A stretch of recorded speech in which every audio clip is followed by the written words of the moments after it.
बेडग येथील विविध विकास कामांचे आमदार डॉक्टर सुरेशभाऊ खाडे यांच्या हस्ते उद्घाटन संपन्न।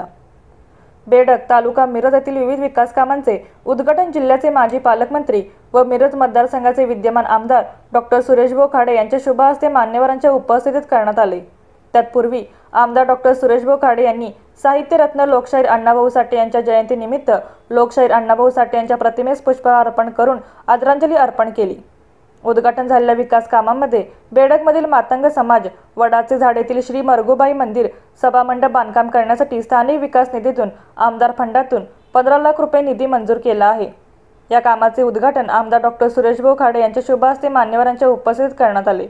यावेळी राजेंद्र नागरगोजे सर, अमरदादा पाटील, उमेश पाटील, गौतम नागरगोजे, पांडुरंग खाडे, अशोक ओमासे, चंद्रकांत खाडे, तानाजी शिंदे, सुनील होळकर, रणजित आवळे, सुभाष होळकर, अंकुश आवळे व समाज बांधव व ग्रामस्थ मोठ्या संख्येने उपस्थित होते।